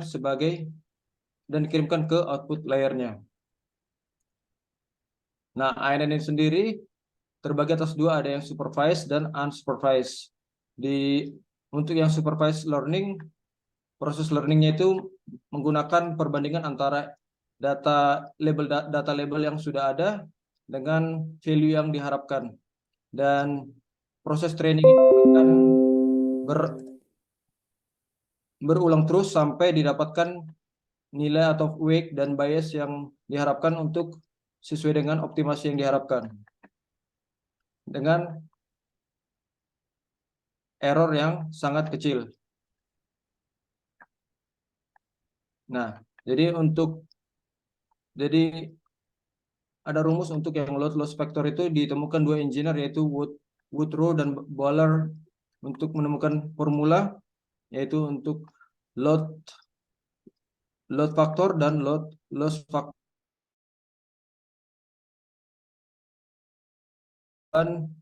Rata-rata dibagi dengan beban maksimum, sedangkan untuk loss factor ini adalah losses rata-rata dibagi dengan losses maksimum. Nah, ini untuk rumus losses di bagian kabel dan losses di bagian trafo. Nah, kita masuk di case tadi yang disampaikan dari peneliti, di mana dia mengambil data dari 134 trafo di perusahaan distribusi di Turki, dan data ini disusun berdasarkan secara per jam, mulai dari tahun 2010 sampai 2013 ada 4 tahun, makanya ini muncul sampai ada 35.000 baris data. Nah, dari data tadi itu diolah, dimasukkan,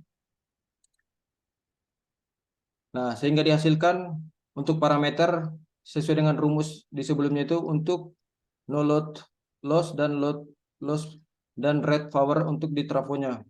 Nah, untuk di bagian case study ini dilakukan training set, di mana diambil data 3 tahun dari 2010 sampai 2012, dan di 2013-nya dikasih kosong, dan di sini dilakukan namanya test set. Jadi ada 3 tahun untuk training set dan 1 tahun untuk test setnya.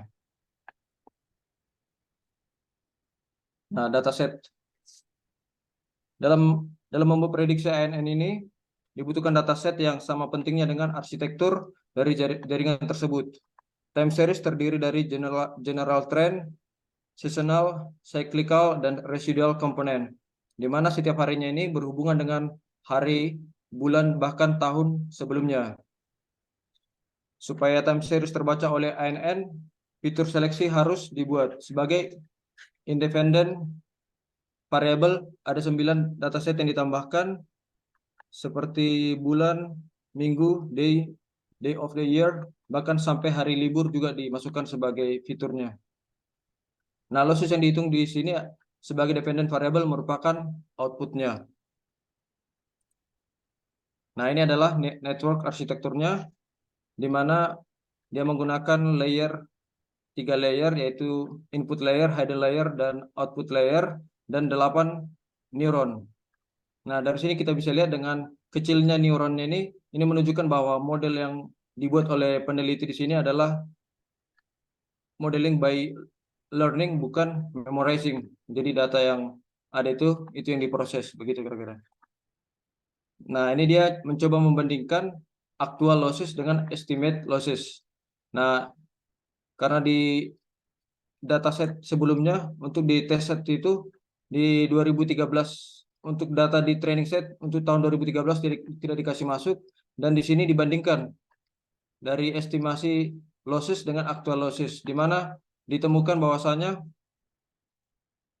tingkat akurasinya sampai 97%, di mana losses di 134 trafo adalah 23,18 GWh, dan estimasi lossesnya adalah 23,45 GWh.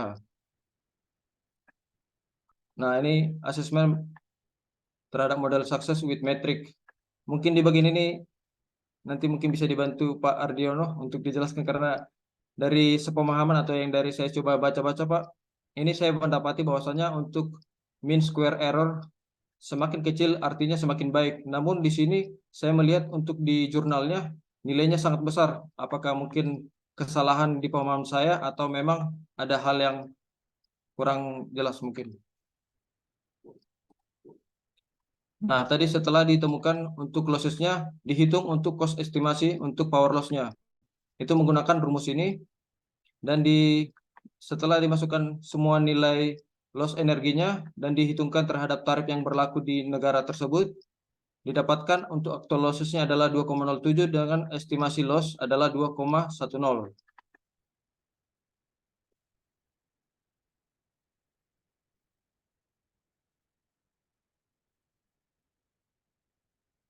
Dan cost estimation of power loss ini dengan menggunakan market clearing price didapatkan dengan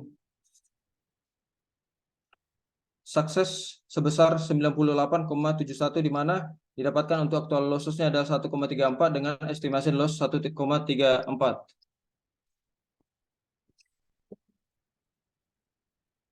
Nah, tadi dijelaskan mengenai MCP itu adalah titik temu antara demand dengan supply di mana ada beban dan dari sisi pembangkitan.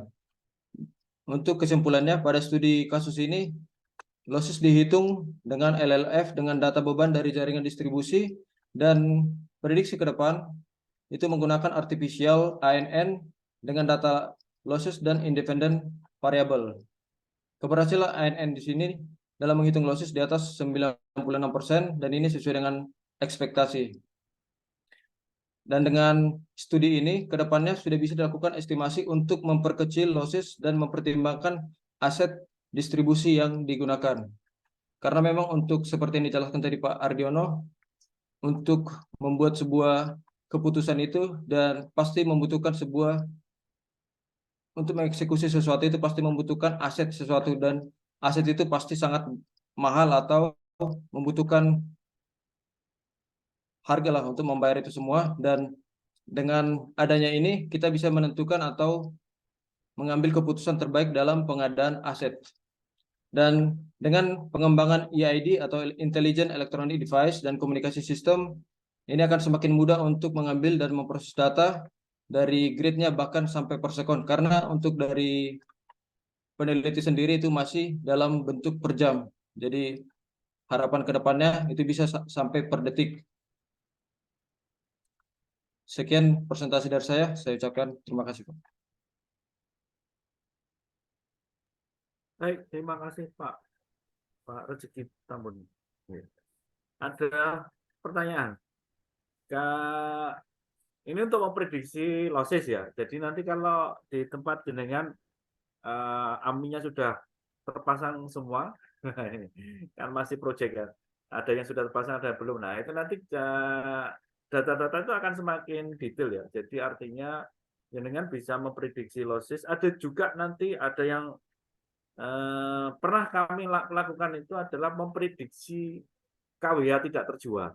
Nah itu nanti itu hubungannya dengan nanti keandalannya jenengan ya jadinya. Dan kita tahu bahwa nanti apa itu kalau menjadi KPI-nya jenengan kan ya, wah ini KWH terjualnya kita masih tinggi. Berarti itu kan kita bisa menghitungnya nih. Berarti ini harus diapakan untuk mendapatkan KWH terjualnya itu adalah yang tidak terjualnya itu menjadi lebih rendah. Jadi itu bisa memproduksi itu. Nah itu sekali lagi itu data. Dan makanya jadi penting. Begitu pokoknya datanya banyak, kita bisa mengambil datanya. Wah ini nanti jenengan punya suatu action yang luar biasa ya. Jadi artinya banyak yang bisa dikerjakan. Oke ya. Jadi, ya kalau jenengan tidak bisa kerjakan, jadi jenengan tetap butuh pasukan. Ini kan, nah kalau jenengan mudik sendiri terus kan ya, nah nanti yang lainnya nanti tidak tahu jadinya. Butuh pasukan banyak. Jadi itu. Nah ini idenya semakin banyak nanti Pak. Jadi kalau semakin punya data ini, cuman masalah ini tidak begitu clear ya, jelas ya, karena memang ini kualitas jurnalnya tidak seberapa bagus ya jadinya. Jadi seperti paper seminar jadinya. Nah, ya paper jadi kurang gitu. Tapi cukuplah untuk membuka wawasan kita bahwa itu bisa untuk prediksi losses. Sekali lagi data ya. Jadi semakin banyak kita data semakin enak nanti. Apalagi sekarang kan kita kan datanya kan nanti kalau sudah data itu ada yang mengambil, datanya mengambil, makanya itu yang penting juga. Data itu tidak sekedar diambil, tapi juga ada tempat penyimpanan yang bisa diakses oleh teman-teman PLN sendiri. Jadi kalau orang luar kan harus pakai surat dan seterusnya dan ada integriti dan lain-lain ya kan. Nah, kalau jenengan sendiri kan punya data itu dan sehingga yang kompeten bisa melakukan suatu studi itu bisa melakukan itu dengan baik jadinya. Jangan nanti kayak sekarang ada juga bahwa data itu diambil tapi habis itu kemana nggak tahu. Jadi ya sejarah data yang misalkan itu kita pasang 10 tahun yang lalu, itu datanya kemana? Nggak ada. Datanya nggak ada, Pak. Datanya itu rugi, jadi kita rugi. Artinya apa? Kita nggak bisa melakukan suatu improvement dengan itu, sehingga kita tidak bisa melakukan analisis macam-macam yang menyebabkan ya percuma, jadi seolah-olah kita hanya business as usual, jadi itu tidak ada improvement, tapi hanya untuk mengamati ini dan ini saja. Ya, hanya membantu pekerjaan kita, tetapi tidak tidak bisa untuk memikirkan untuk sesuatu yang ke depan, yang lebih bagus lagi. Ya itu kan. Jadi data perlu disimpan. Baik, terima kasih Pak. Iya. Contohnya perpustakaan ya. Saya dulu pas di luar negeri itu perpustakaan itu sampai buku-buku tahun lama-lama itu ada ya. Walau masuk itu pusing. Tapi ya ada benernya juga. Kalau sekarang kan bisa digital ya, lebih enak ya. Itu pengalaman saya, jadi pas saya membaca sebuah teori itu begitu nggak ketemu jawabannya, ternyata di paper tahun 50-an itu ketemu jawabannya. Oh, alah ini maksudnya. Jadi ya itu nggak. Jadi mana jadi nggak ada sekarang bukunya. Jadi apa ya, seperti contoh kata ya. Kalau jenengan menggunakan etap ya, etap itu ada istilah namanya apa namanya?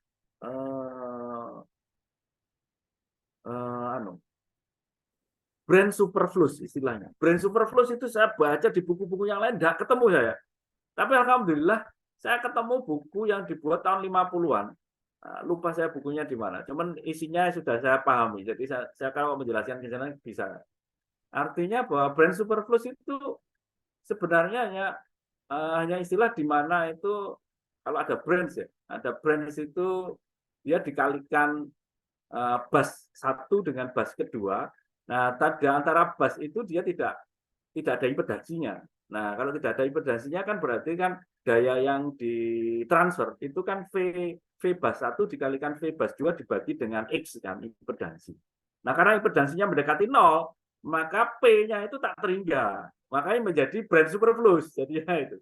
Makanya tidak bisa seperti itu, tidak boleh. Makanya untuk menghindari itu, maka itu kan dibuat statement yang lain sehingga nanti pada saat perhitungan tidak akan terjadi brand superfluous itu. Jadi itu istilahnya brand superfluous. Itu bukunya ya satu itu tadi Pak. Saya baca buku power system yang lainnya nggak ketemu semua, tadi nggak ada kayaknya. Tapi istilah itu, tapi ada. Begitu ada di software etap itu muncul, jadi istilah brand superfluous itu. Kemudian teman-teman mahasiswa diakali saat itu ketemu tahun berapa? Saya tahun 2015-an itu ada pertanyaan saya begitu. Sebentar ini tidak boleh sama nakali ini. Kemudian ditambahi sistemnya antara bus 1 di bus 2 itu ditambahi kabel sehingga nanti ada impedansinya sehingga brand superfluous-nya hilang. Ternyata nggak sama dengan sistemnya, saya bilang itu. Kita carilah alasannya. Ternyata brand superfluous seperti itu. Nah, itu terjadi pada bus-bus tertentu. Nah, biasanya di TAI biasanya, di CB TAI. Nah, CB TAI. Nah, akhirnya saya cari standarnya CB TAI. Jadi CB TAI itu kan antara 2 bus itu kan CB TAI ini CB-nya kan 1. Tapi di tempat-tempat tertentu di mana kalau jaraknya antara bus 1 dan bus 2 itu jauh, maka gedungnya kan terpisah. Nah, begitu gedungnya terpisah, bus TAI itu CB-nya ada 2, di masing-masing gedung itu ada 1. Kenapa? Untuk memudahkan pada saat maintenance. Kalau misalkan itu kita pasang sesuai standar bus TAI-nya itu adalah 1, permasalahannya pada saat maintenance itu kita kesulitan. Jadi pada saat bus TAI-nya atau di gedung A, jaraknya katakanlah 10 kilo begitu, nah di bus B itu mau maintenance itu harus telepon dulu teman-teman di gedung A.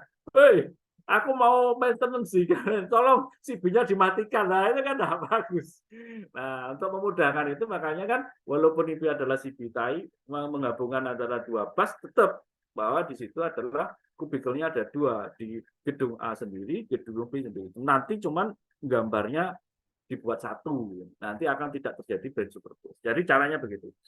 Kalau misalkan impedansi kabelnya nggak nututi, ya kita buat 1 gitu. Nah, kabel dengan itu caranya. Kalau kita, oke, mungkin ada pertanyaan, monggo silakan. Nah, ternyata berarti ini tadi 3 presenter ya. Nah, berarti satu hari itu bisa 4, bisa 5, bisa 6. Kalau sampean siap, oke. Tinggal 2 minggu soalnya. Nanti ketemu saya tinggal 2 minggu, Bapak. Jadi minggu ke-9 itu sudah ganti, bukan saya pengajarnya. Mohon maaf, ini karena kelasnya malam teman-teman itu apa namanya banyak yang tidak bersedia ngajar malam full. 16 kali pertemuan itu banyak sehingga sulit. Jadi akhirnya dibagi-bagi gitu ya. Ya saya senang-senang saja lah. Saya soalnya biasa ngajar malam, saya karena jabat ya. Kadang itu pagi hari itu ada rapat. Ini tadi kan juga ada rapat sejak pagi ya. Jadinya begitu ada meeting jam 4 sudah saya izin pulang. Jam setengah 4 saya pulang sampai rumah. Rapat ternyata betul rapatnya selesainya jam 6. Jadi kan ini jam 6 begitu saya jam 6 saya sambil maghriban terus buka kuliahnya gitu. Baik. Ada lagi yang mau presentasi monggo? Kalau mau ada masih jam 9 kurang, setengah 9 kurang, masih jauh. Masih belum ngantuk kan. Ini kayaknya teman-teman muda-muda yang energik maksudnya.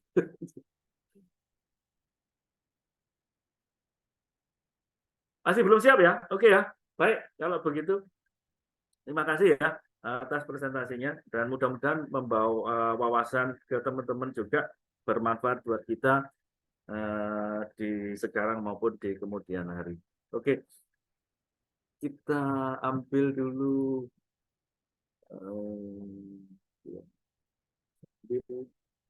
fotonya dulu ya. Saat ini. Ya. Baik. 1, 2, 3. Keep smile. Oke, keep smile. Baik, terima kasih. Selamat malam. Sehat selalu, sukses selalu. Sampai ketemu di lain waktu dengan kondisi yang jauh lebih baik. Terima kasih. Selamat malam. Assalamualaikum warahmatullahi Terima kasih, Pak. Salam, terima kasih, Pak. wabarakatuh. Sama-sama. Terima kasih, Pak. Sama-sama.